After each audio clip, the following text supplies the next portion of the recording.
And we are getting ready to go live.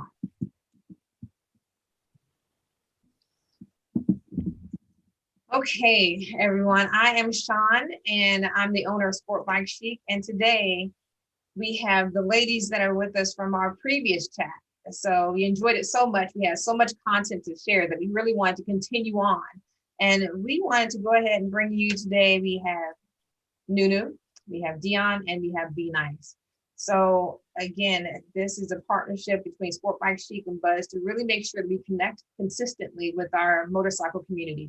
And one of the things that we find obviously very valuable are our relationships with women. And hello, SportBike Chic motorcycle apparel line for women. So you want to make sure that we get the voice of women at all times, and also not just focus on products, but the person and the people behind, the bikes and the rides and everything else. So with that said, I'm going to go ahead and let our folks introduce themselves today and give them a little background just in case you missed it from the last time, and then we'll get right into it. So I'm going to go with whoever I see on my little screen first. So let's start with Nunu. Nunu? Hello, everybody. I am Candace, aka Nunu. I am married to the wonderful and awesome Suda Mitchell. I have been riding for, I believe it's been about 5 years now. So a little bit past beginner, not quite an expert, you know what I'm saying? But enjoy it, enjoy every moment of it. Have 2 kids, a boy and a girl, and just excited to be here to talk with you ladies. Awesome, thank you, Nunu. And let's go with Dion. Hi, I'm Dion. I am a passenger. I've been a passenger for going on a little more than 2 years. I'm married to Herb Niner. I have 2 boys, almost men. I have a 22-year-old and a 17-year-old. So I have a lot of freedom to ride. So I'm just getting into this lifestyle, but I'm taking full advantage of everything. So. Awesome. Thank you. Let's move on to Be Nice. Be Nice. Hi, everyone. I am Brenda Be Nice, Servants. And yes, I've been riding for, since 2005.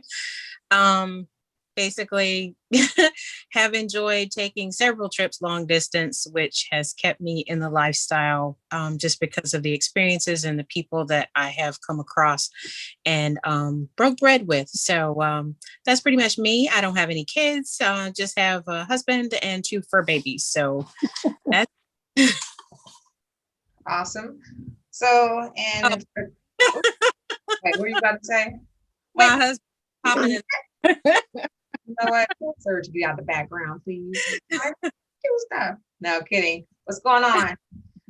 So for those folks that don't know me, so I'm Sean. I've been riding for about,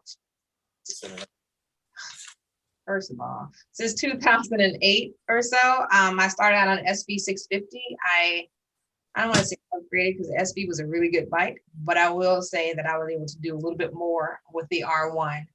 So I've kept that same bike, the Yamaha R1, since 2009, and love it, 2009, 2010 timeframe. So I'm recently an MSF instructor, I've been riding for a while, and again, it's just been quite the journey. So I love actually connecting with people, meeting new ladies along the way, and just sharing the experience with the folks we meet. So with that said, let's talk about some of the last things we talked about when we left last. We were getting ready to go to Bike Week, or at least some folks were. Now, I know that for the folks who may have been watching the last time, you noticed that one person's missing, Candy is missing, but we're gonna go ahead and continue on without her. With that said, so ladies, anybody go to Bike Week? I did. So what was that like? Because I did not get a chance to go this year. A lot of stuff going on over this way. So tell me about it. Let me live vicariously through you for a little bit. The weather was perfect. We went down Thursday. We didn't go for the whole week. We rode down Thursday. it was for the first time I felt normal in over a year. This was something that we were able to do. Everybody was in good spirits. It was more crowded than I had anticipated. I was surprised at the amount of the people that were there. It was like, going back home. It was, thankfully everybody in our party got home safe, although my husband and I had some harrowing experiences. We ran out of gas on the way down. Mm-hmm. And then we also had to replace the tire while we were down there. So I learned about motorcycle safety on the way down. But it was just great. Went to the cigar bar and spent a lot of time down in the hole and ate and just had a really good time. I'm sorry, go ahead. Say it again. I said I needed it. So I hear you. So where are some of the places that you hang out? Because one of the things I did, the only time I went to like Daytona was just kind of ride around and just kind of found people. But where are you guys normally hang out? This year we spent most of the time at the hole. Mm-hmm. One of the previous times that I went, I really enjoyed because Scooter did his tour guide. And so he took us around. Scooter, anybody who travels with Scooter knows he likes out of the way places. He likes good food. He likes to try things. And so we did try a really good seafood restaurant under the bridge. I think it was called Candiatella's. And it was literally under the bridge, but it was wonderful. We like to go to the lighthouse. If you ever go to the lighthouse, don't go with him because he will make you climb to the top. Oh. And there's and then you got to go back down. So we just like riding around and then ending the day down at the hole, just kind of fellowshipping and then heading back home. So. All right. Now, what is the hole? It's the area right around Bethune-Cookman. Perfect. And, it's where the Black people hang out. So okay, you're there with good food and good music. And, this year there was a really nice pop-up cigar bar. So that was a nice place to kind of chill out. And, they had seats and you can play good music and you could just kind of people watch. Nice. Okay. Yeah. So I heard the name Scooter. So I'm going to go ahead and move to Scooter's wife. So tell us, Nunu, how was everything when you went down there? I'm assuming you went, right? I did go and I had a great time. I don't typically get to go. I stay behind with the children and we have, good times here at home. But this year I was pretty excited to have the opportunity for both of us to go and spend time together. Mm-hmm. School goes for the whole week. So, that meant I had to go for the whole week. So I think we left Sunday and it was cold here in Raleigh. It was really, really cold. Mm-hmm. Warmed up, I think, once we basically crossed into like Georgia. And from then on, it was great that day. So it was like the mornings would be a little chilly. And then throughout the day, it was nice. And then once the sun went down, you catch another chill. Mm-hmm. The great news was that I think probably about Wednesday, Thursday was when it was warm like all day. Like you could wake up and be all right with like a short sleeve, and ride around. So it was a great time there. And like Dion was saying, over there by Bethune-Cookman, that's where there's typically a lot of people of color who like to hang out in that area, support local Black businesses. They have a lot of vendors down there. Mm-hmm. So, everything you name it, there's shirts, there's food, there's apparel. One of the major things, we were still in Corona, a little balloon, sorry. We were still in Corona, so everybody was selling, they were selling masks. They had custom masks. We bought our son this one mask that lights up when you talk. It was pretty awesome. I think one of the places that we hung out the most was at the little pop-up cigar spot. We made a new friend. His name was Anthony.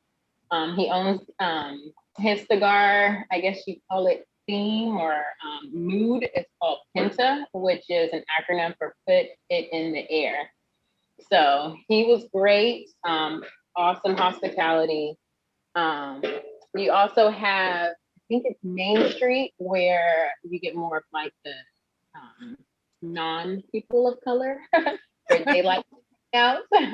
And again, down there, that Main Street is more stores, actual brick and mortar stores, where in the whole you have more vendors, vendors, the tents and things like that. But yeah, I was shocked at the amount of people that showed up, especially people of color. You know, when Corona hit us, it hit us pretty hard, and we take our health as serious as we can. So I was pretty shocked to see a lot of people out. There were masks. People were wearing masks, and some didn't. But I think everybody was aware of everybody's kind of struggle, you know, so to speak. Yeah, it was a great time. It was great weather. Like the last couple of years, it's always been a little too cold to really, you know, enjoy, you know, not having to put like extra layers on. So I think that's what made it great this year. Right. But yeah, we had a great time. So did you guys have any concerns? I mean, obviously you had COVID that was going on right now, and I know obviously the weather, but what made you decide, you know what, I'm gonna go ahead and go anyway, so I get this time? Well, I guess we'll break the news. My social circle, or who I call my Corona bubble, these are people that I hung out with during the Corona time. Right. We all caught COVID. Wait, what? Really? Oh, We all caught it at the same time. Right. We all caught it at the same time, and it was unfortunate, but thankfully we all beat it and came out on the other end. So around the time that Bike Week showed up, we all had the antibodies. So we were actually a little more immune than other people, which made me wonder if that was why I had such a high turnout, because maybe some other people were immune like we were. But for me, that was the deciding factor that, you know, made me a little more comfortable to go. I've already had it. I'm a little more immune to the virus at this point, or at that point.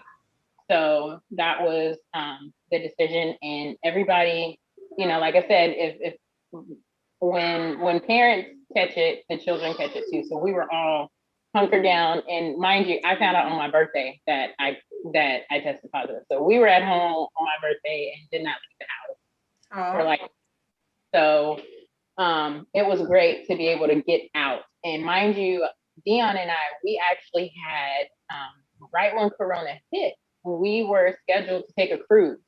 It was going to be a girls' cruise. We had planned this out, you know, put down money, started buying outfits and everything, and Corona shut it down. And we have not had a vacation. We didn't, I hadn't. I didn't get a chance to go anywhere throughout this Corona process. When I tell you I was ready for Bike Week, I was ready. I didn't even care that we had to ride 8-9 hours and had to pick up 50 million people along the way. That didn't bother me. I was out in fresh air with the wind blowing and all of that. So I was just glad to get out and, you know, a little, you know, hubby wifey time, you know, without the kids was great. It was just really refreshing and just nice to be there and hang out and enjoy it. Awesome. Well, not awesome that you had COVID, but, you know, awesome the rest of it, that you enjoyed yourself while you were down there, though. And so when my understanding, and I'm guessing, I'm glad I got this right, is that you rode your own bike then, huh? You know I did. Yes, I wrote it. Sorry, I keep going off of mute because I'm cooking, so I don't want you to hear all this going on. So, of course, I rode my bike because compared to Scoot's bike, my bike, we call it the show-off bike. So it's the bike that gets more heads turned because of the setup and the system that we put in there. So yeah, of course I had to ride it. I mean, you know. I'm mad at you. Absolutely. So B, did you go down to Daytona as well, or no? I did not. No. My husband actually was supposed to go, but things changed, and so he did not. And I wasn't going to be able to go anyway because we have two young puppies, and at the time they were not eligible to be boarded. So I was going to behind because of that. But I feel you, Nunu. It's like I feel like I have been trapped in the house, a prisoner of war, and I can't wait to find some place to go. And it's like all I need is just now to find some place for the puppies to go, and I'm out. I hear you. Well, I'm not gonna say I'm in the exact same boat, but I work remotely, as many of you know. So if that's the case, a lot of times I work in my house anyways. But I think the things I've been doing just the most is just kind of keeping to myself as much as I possibly can. And I will go on bike rides. So that's what I've been doing, just kind of riding. And, you know, for Easter, I went out for a little ride, got some ice cream and came back in. So I think I spent a few hours on the road and just, I don't know. I have stuff to do anyway. So I was all right. But this upcoming year, I'll be making some plans. I am already looking at some plans to go to a few IMS shows. So we'll see how this actually plays out. So what else has been going on with you ladies? One thing that made my ears perk up, Dion, is that you had some troubles on your little ride down to Daytona. What happened? We had actually just crossed over into Georgia. Mm-hmm. And I was on the back, and when I'm riding, I really don't pay much attention to what he's doing. I was actually working because I squeezed this trip at the last moment. So I was answering emails, and he started slowing down, and I'm like, why are you slowing down? So when we pulled over, he said, I ran out of gas.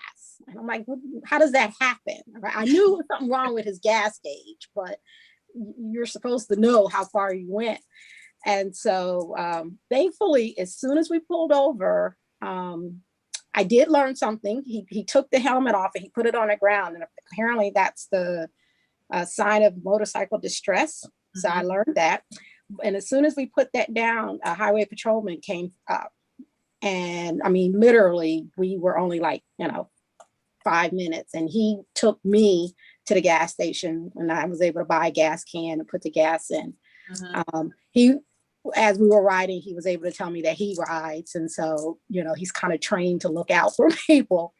So that, fortunately, that didn't add too much time. I mean, altogether, we were literally right in front of the exit. So maybe 10, 15 minutes it added to the trip.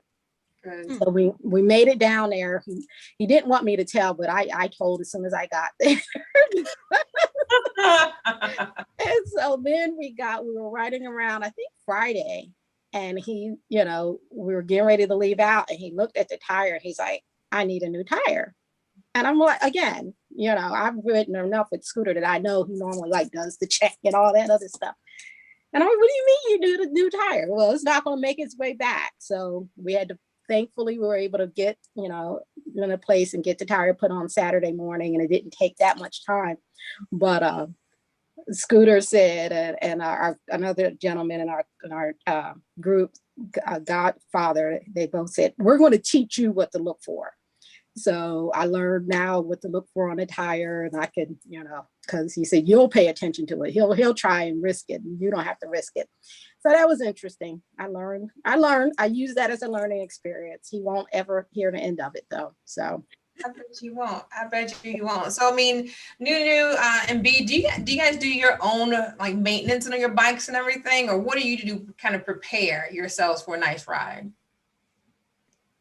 Well, my husband honestly does most of the maintenance on our motorcycles. As far as me, I think the most I've done is I have changed my mirror and, turn signals, and I think I've helped with doing the oil change, but I haven't actually done it totally by myself. That's pretty much the gist of, my motorcycle maintenance. Most of the time he even washes it. So I get on and ride. You let me find somebody who's going to wash my doggone bike. Okay. First of all, we have a time on his hands. I'm just saying, he has character for a reason, but go ahead. Sorry, I digress. a lot of times, you know, we go places, and I mean, you guys all know, I mean, there's those of us that get to a certain destination, and you know, they pull up, and you know, they immediately get off, and you see the towel come out, and they're wiping down stuff and making sure it's nice and shiny and pretty. I look at my bike, and it's like, well, as long as we get to and from, you're all right with me. I hear you. I do like for my bike to shine and glisten in the sunlight. You know, that's great. But I just don't stress myself about making sure it is nice and shiny every time I pull out of the garage. Because if I'm going somewhere, it's not going to be nice and shiny when I get there. I just it operates as it's supposed to. We get there safely, we get home safely. Right. Yep. Excellent. So Nunu, do you do your own, or what does that look like? Right. So I think you already know the answer to that question. I know your husband, so I'm guessing I do know the answer to this question. Go ahead. I'm gonna let you answer it though. I'm married to the king of bikes, so the answer is no. Now I do get to ride, and I will say that there is a sort of independence to be able to do maintenance on your own bike, right? I am fortunate enough to have a husband who enjoys doing that and who wants to do that. Now, I do have to learn. He does tell me what he does and how he does it, but as far as the hands-on, that's not me. It kind of puts me in the mind of, you know, when you have women who go to a hair salon and get their hair done. And depending on the type of service, right? Like I can wash my own hair. I can wash my own hair. I can straighten my own hair, you know, or whatever. But when it's time for something like a color, then I'm gonna go to get it serviced, right? So that's kind of how I see maintenance on your motorcycle. I would love to know how to like change a tire, how to do an oil change. I feel like just basic maintenance that should only cost, you know, less than $100 or so, but ends up being more because you're paying somebody and you're paying for labor. You know, I want to be able to know how to do that because I tell him all the time, you're not an immortal. You can't live forever. So if you're not around, I got to know how to do these things, you know, what to do, what to look for.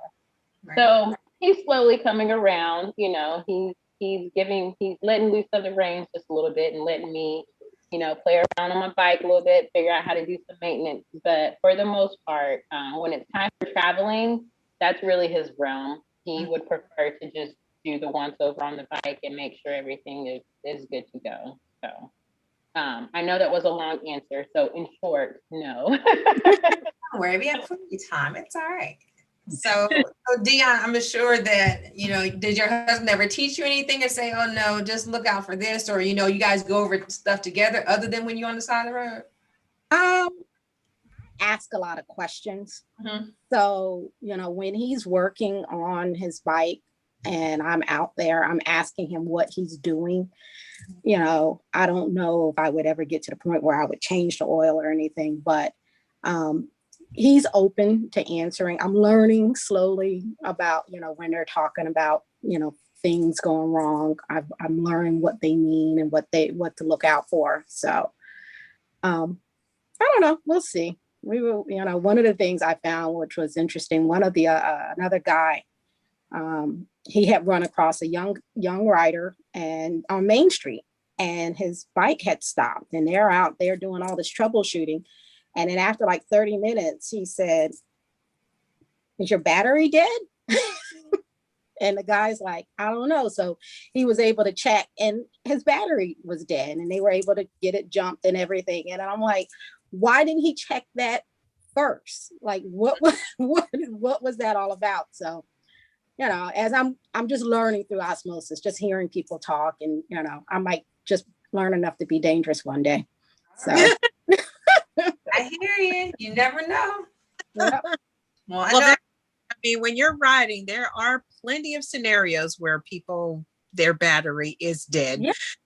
We've had that recently with a ride we experienced. You're on for over an hour. An hour? No, B, it was more than that. Oh yeah. Yeah, it was definitely more than an hour. It was fun times, you make memories, but it's a little frustrating for the individual because they're like, okay, I don't know what's wrong with it. And it's like, okay, well, if your battery is dead, you're not going to get this, this, and this. And so there's all these other scenarios where it's like, okay, did you check your fuse? Did you check this? Did you check that? And it's like, just the battery is dead. Just got to get it. But when you're on the side of the highway and there's like, in the middle of nowhere, there's like nothing off of the exit. It's like, okay, which direction do we go to find an auto parts store that might be open and might have a battery for a motorcycle? Absolutely. I mean, and that's the worst part. Aside from people taking videos of you on the side of the road, because you're battery dead. I mean, it's frustrating because as we were riding, I was one of the road captains in the back. So, we're signaling and obviously the bike didn't make it. It didn't make it to the next exit. So we call ahead, hey, everybody pull off on the next one so that we can, get this bike situated. We did have a support vehicle with us. So it was like, well, now what? Right. So we got everything jump started. So that was great. We had another young man that was doing that. And we were able to make it to the exit. And as soon as we got to the exit, it stopped again, right? So that wasn't even like a mile or 2 miles up the street. So we were probably going to be in some big trouble. So, obviously I think everybody remembers that situation where the motorcyclists on the side of the road, like a few years back, and the truck hit them. So we obviously want to start to avoid those scenarios as much as possible, right? And kind of get off into the exit or someplace safe if that's what has to be done. I mean, sometimes your options are limited, but we weren't obviously going to just leave one person behind. So we got everyone to safety and, we're just sitting on the side of the road and that's where memories are made, so be nice. I mean, somebody named Be Nice or somebody look like Be Nice. You know what I was talking about. Is over there like taking pictures, taking videos of the guy. And we're like, okay, everybody's looking at the bike and trying to get the jumpers out and everything. And it's like, well, okay, you're gonna need a new battery. But now what? Well, such and such delivers, this place delivers, that place delivers, but of course you have to have the right battery, the bike that you need. So one of the cruisers, they end up going to get the battery like 20 minutes away, one way. And then they're coming back. And of course, we're hungry the entire way because we haven't exactly eaten. So while they're getting the battery, we're getting some Subway from the other direction, like 2 miles up the road. And believe it or not, the daggone battery came back for the Subway. I'm like, come on now, give me a break. But I have to admit, I mean, in the whole grand scheme of things, that's what we do. We ride, we have fun, and we break bread, and I think that was the thing that it wasn't a big deal to kind of be stuck necessarily because it was, it can happen to anybody. I know it's happened to me once or twice. You just you work it out. But I guess the best thing about this or anything else is that you have good people around you who won't leave you behind, who will look out for you, who will go get your Subway if you need to, make sure you're not hungry. But the person I appreciate the most is whoever has the snacks. And some water. Okay. I'll be packing that in my tank purse from now on. I want some snacks. It was so disappointing. Used in my tank purse, but I didn't have anything to snack on. See, I'm so disappointed. So disappointed. So I'm sorry, who's gonna say something? Me. I was gonna say typically the one who has the snacks is the mom with the toddler. Exactly. We should have had you on there, Candy. We should have had you on there. Yeah, because you had to feed my husband on the way back home. We got stuck in traffic and his blood sugar was starting to go low. And we were not, we were literally like off the bikes, walking up and down the highway. And they were able to give him a Pop-Tart to tide him over till we got to the next exit. So, so Dion, let me ask your husband, and I know your husband, did he not prepare for this trip at all? Well, I'm telling you, we weren't going. We really weren't going. And we were over there like the week before, like that Sunday or whatever, Saturday. And we got the fever and everybody was getting ready to leave. And I was like, they're leaving, I want to go. And so we really weren't planning on leaving. And we decided like on Wednesday that we were going to leave. So Yeah, sort of, kind of. He, his bike is generally ready. And like he said, he thought his tire was going to make it back, but he knew once we got back, he was going to replace it. But when he looked at it, it was just not. And so, we learned. Absolutely. So what are some of the things that y'all do to prepare for a ride? Obviously, Dion, your experience is going to be a little bit different, but I'm sure you picked up a few things along the way. So like one of the things, I remember the first long ride I did, and the long ride I did solo, obviously you make sure you have good tires, you make sure you like good spark plug and everything else, the basics are covered. And, you're making sure, if you have special needs or anything else like that, those are addressed, and you have connection points along the way or people that you check in with along the way and certain stops so that if anything happens, you have I want to say a safety net for sure, someone who's looking out for you. And I always carry, if nothing else, a tank purse, water, and a Leatherman. It's just a habit, and obviously a wallet, but what are some of the things that you guys do to kind of prepare, and what do you always have on you if nothing else? Rain gear. Rain gear. Long sleeves in the summertime. I got sunburnt one time, and I will never, ever do that. No matter how hot it is, I always wear long sleeves if I'm going to go on a long ride, because that was painful. And you got to prepare for it physically. We're thinking about trying to do a ride to Baton Rouge in a couple of weeks. And some of the guys are like, oh, I'll decide. And I was getting frustrated because I know you got to prepare for that. You can't just wake up and ride to Baton Rouge. Like you can't just do that. You got to be physically ready for it. You got to have your bike ready. You got to have all your stuff. I mean, because I've been on the side of the road where, people have gotten, overheated and, all that other stuff because they weren't conditioned for it. Right. And so I've learned that, I got to hydrate myself before, I got to get rest, even though I'm not piloting, I'm still, they can be long days. And the last thing I want to be is that person that's making us sit around because I wasn't prepared. So, but yeah, I mean, you're in the elements. And so you have to be prepared for everything that could come.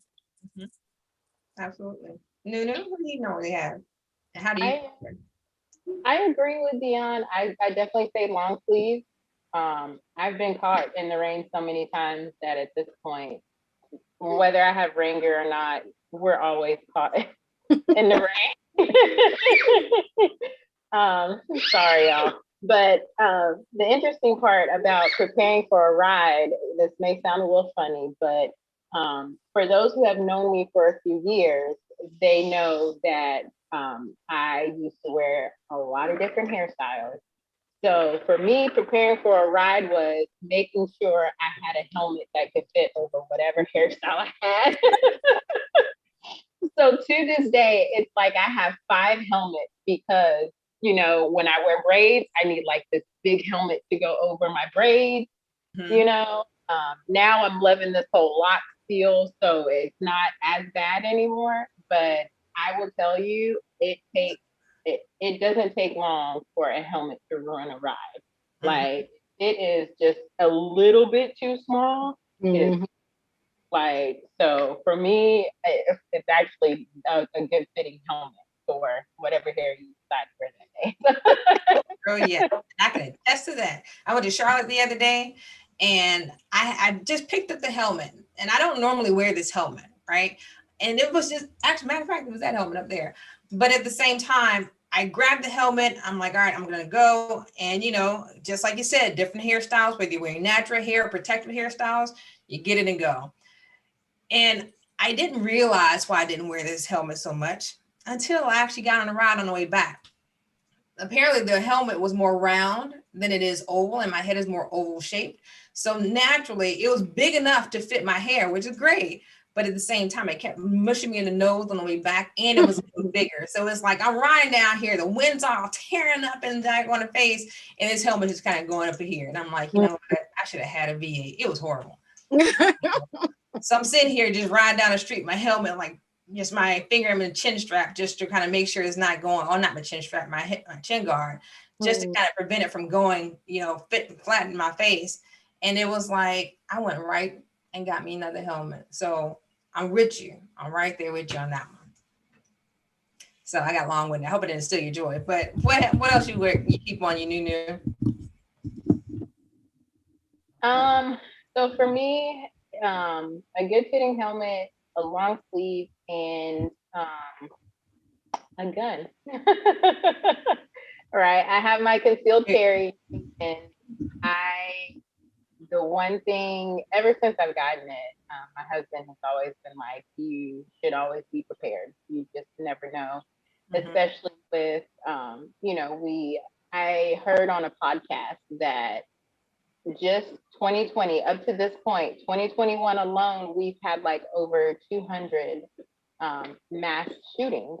And it's like, what? Like, people, I mean, just grocery stores, and we recently had an incident where we went out for dinner as a family. Well, the 13-year-old, he doesn't consider himself family. He likes to stay at home, play video games.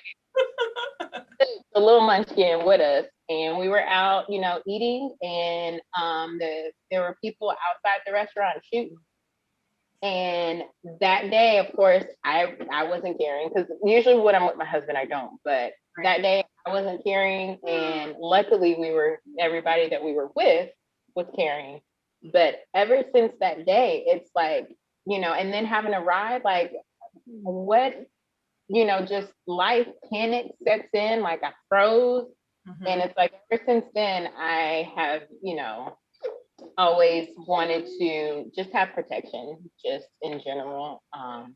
So other than, your wallet, right? That's an extra new piece of necessary equipment that I like to have with me when I'm Yeah. I mean, how often do you go to the range? You go often or no? So we didn't used to go often. And of course, ever since that incident, I think we've gone at least 3 times, and it's been maybe a few months, probably 2-3 months. And every time we go, my focus is just more drawing my weapon quickly and being able to aim in the general damage area, if you want to call it that, and just feeling comfortable pulling my weapon out and aiming and firing, whether it be 1 or 2 shots, just, because I was actually shocked that I froze. I wasn't, I wasn't the type of person who was raised around guns, and, I was blessed to not hear a lot of gunshots growing up. So it's definitely not a normal sound, but at the same time, a gunshot is a very distinctive sound that you can, that it's a gun. So just, as a mother, you always think that you can immediately get into protective mode, and I wasn't. I froze.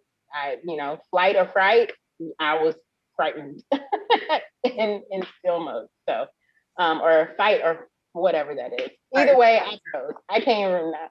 Now I'm starting to sound like my mother. She can't get nothing right either. Like her stance. Love you, Mom. But yeah, so we've been going to the range a lot more, so that I could be more comfortable being able to pull my weapon out. And it's definitely given me more confidence and just more stability, more calmness when I'm going out. I don't feel as anxious about, okay, this looks a little sketchy. It's more of, okay, I just need to be aware of my surroundings and to just be ready, if something does happen. So that's a good point. So thank you for sharing that. I mean, that's a difficult one. And I know that with riding season coming up, there's going to be a lot of people traveling. And I mean, heck, you, me, anybody's just going to be on the bike riding. And I know that the all-female ride's going on in Jacksonville right now. Right. So, I mean, I'm sure there are plenty of women that went down there, and that whole safety aspect, knowing what to pack and how to pack, and that's one thing, but actually just being able to protect yourself, whether it's a weapon or anything else. I mean, that's an important part. I mean, you have to be prepared for what's going on around you these days, because you're right. It gets interesting. And if you're not, then you don't want to be the one that actually freezes. But I'm glad you actually recognize that and you were able to share that with you, because that's not necessarily uncommon, by no means. So thank you. Yep. So B, what do you always bring? Well, let's see. For me, it's usually as long as I know, what exactly is the plan as far as, our travel time and our destination. I'm usually the one who is definitely, I need to have my Aleve, my pain reliever, and my phone charger, just in case. Mhm. Because I'm like, if all else fails and we get somewhere that, something is broken down and we're on the side of the road, have to get a hotel or whatever, I don't need my phone to be dead, so that I can't reach out and contact somebody. So I definitely am usually reaching for, like I said, my Aleve and my phone charger at the very minimum. Mhm. Again, if we're traveling someplace and we're just going to kind of do an overnight thing, of course I'll have my change of whatever, necessities. But yeah, I've got to have my phone charger and my Aleve, because my Aleve gets me through, just in case if my shoulder or whatever starts to bother me, because I've had rotator cuff surgery years ago. And so every once in a while it'll be like, okay, all right, this is not the day. So Yeah. So B, I'm going to pick on you a little bit, not really pick on you, but we're going to bond a little bit over how to pack a sport bike for like a long trip. What do you normally do for a longer trip? Like when we went over California or, Key West, what do you normally do to get all the girl stuff that you need there? well, of course, taking that trip to California, it was minimalist at best. Right. The trip to California, we did have a support vehicle, which was helpful. So, we did have luggage that was in the support vehicle.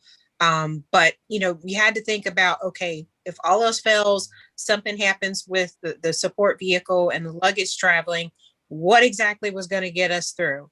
I would say really, for instance, the trip to Oklahoma, which was in trip, that was probably the one where I really planned it out the best. Basically, we had planned how much travel time we needed. So we kind of made plans for where our stops were going to be on that trip to get to Oklahoma. And so, we kind of got caught in weather that instance too. So that night when we stopped over in Tennessee, we wound up using the hotel laundry facilities to dry our clothing out.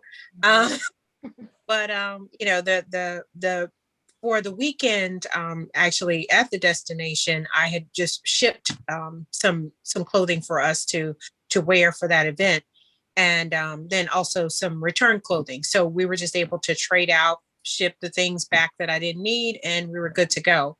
But as far as like, I had my little bigger tank bag, so I had a change of shoes, a change of undergarments as well. And that was pretty much it, essentials, toothbrush, toothpaste, that kind of thing, the travel size stuff. But it was just bare minimum, because I wanted to make sure that I wasn't like overly bulky on the bike, just in case, something did go wrong.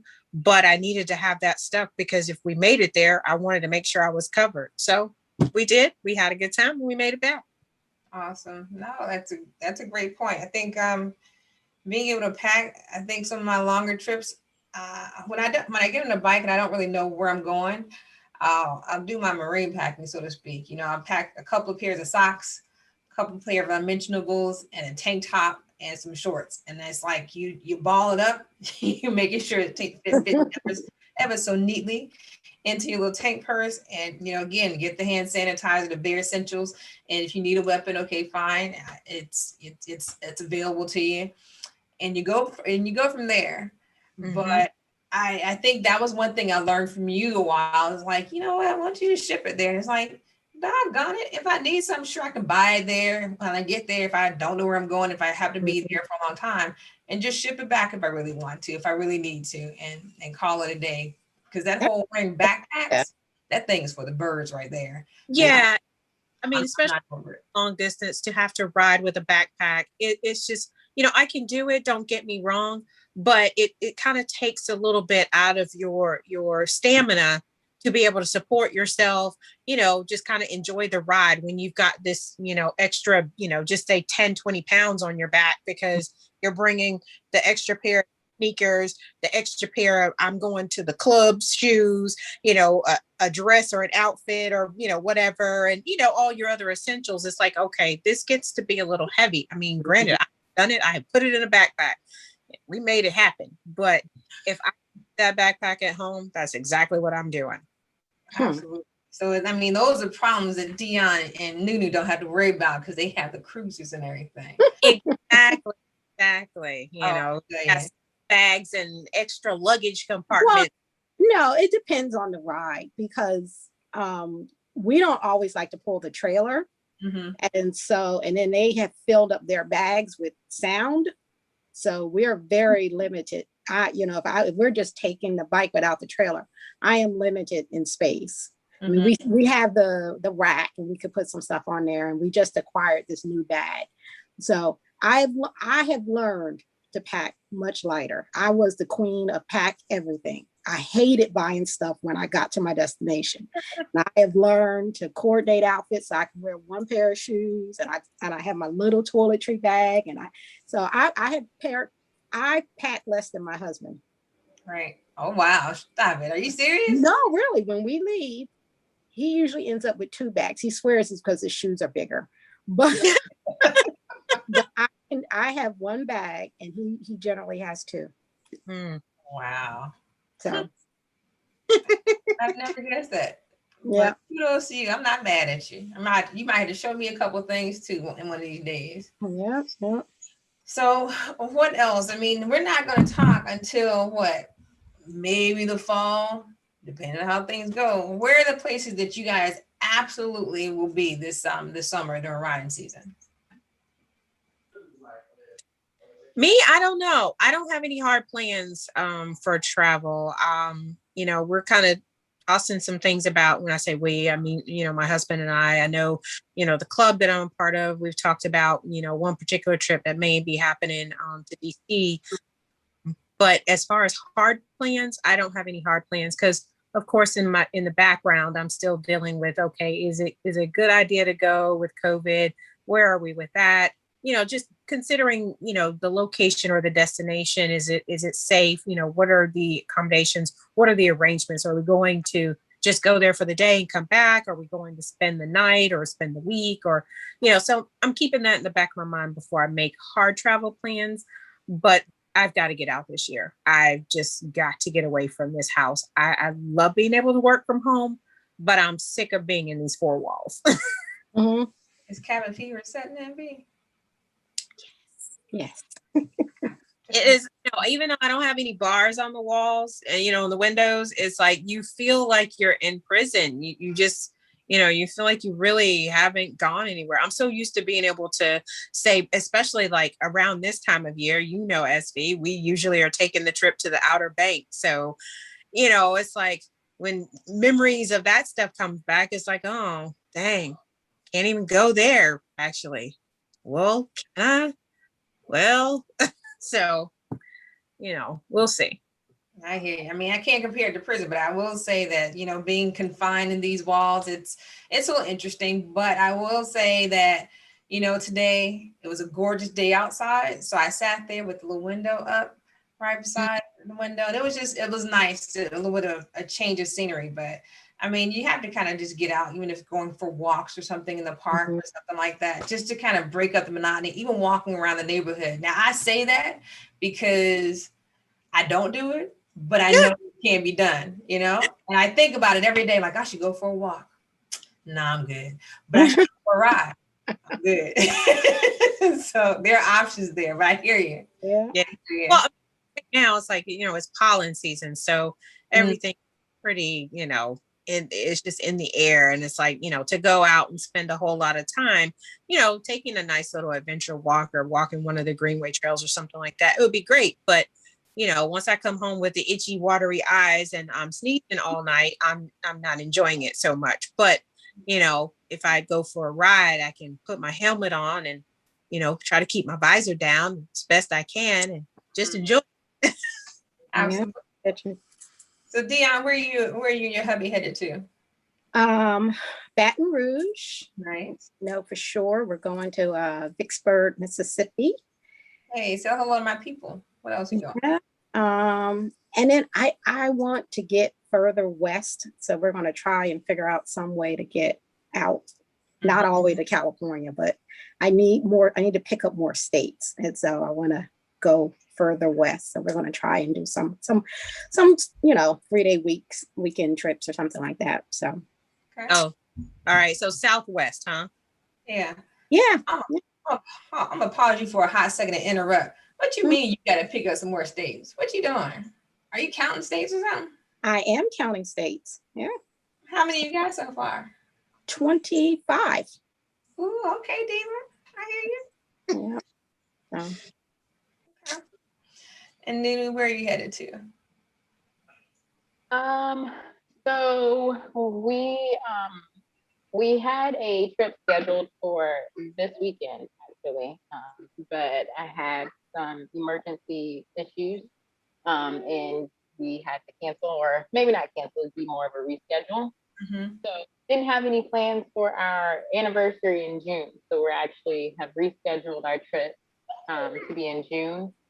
Now that I'm thinking about it, I may have to talk. We may have to sit down and have another talk, because the trip was supposed to be to Texas. So this would be my first ride on my own bike from North Carolina to Texas. And in June, it's going to be hot.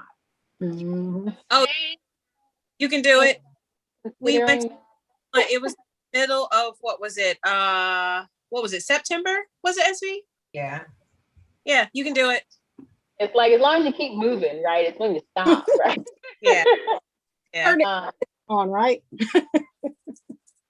So we have that planned, and then Scoot and his father, now that they're both retired, they have always put on their father-son list to ride out west and to ride the Pacific Coast Highway. Oh yeah. So that is going down in May. Is it May? Yes, it's going down in May. And so they're going to be gone for like almost 3 weeks. Well, I am going to meet them out there for a week. We're going to meet out, start at the top, somewhere I think in Washington or something, Washington State, and I'm going to ride on the back. We're going to ride the Pacific Coast Highway. So I'm really excited about that. He keeps raving about how beautiful that ride is. Mm-hmm. So I'm really excited. And West Coast is nice. The scenery is really beautiful out there, and the mountains, and just riding on that highway. So I'm excited. Those are the two that I have committed to. The others are their dates, and hopefully we can make sure that we have a babysitter or somebody to watch the kids in order for both of us to go. But those are the two that I have set on the date. I've put in my vacation for it, so that's what we will be doing. Nice. Okay then. Well, we are just about at time, but I just wanted to say, thank you for joining and talking about some of the ladies' topics. Oddly enough, through our conversation today, it's very casual, but yet and still, I think we hit a couple of important topics. Some people don't always expect, whether it's about, carrying weapons or what happens on the side of the road, or just some of the basic things about planning and about even layering up on long rides, and what you may need to bring. So I think just these conversations, just regular talk, this is how we just kind of get some of the words out about what riding is like, what the experience is like, from a female standpoint, or just from a rider standpoint. Sometimes not always about being a female as opposed to just your rider or a passenger in your case, Dion. Yeah. But thank you so much for all the conversations, for the topics that you bring, your perspectives, the passenger, the mom, the rider, and the rider. So I appreciate it. Any questions, or I'm sorry, any last words? I got in work mode for a second there. Sorry. Any final words that you want to leave folks with for the summer? Yeah, I just, enjoy it. If 2020 has taught me anything, it's taught me that you should always live in the moment, because you just never know You never know what's gonna happen.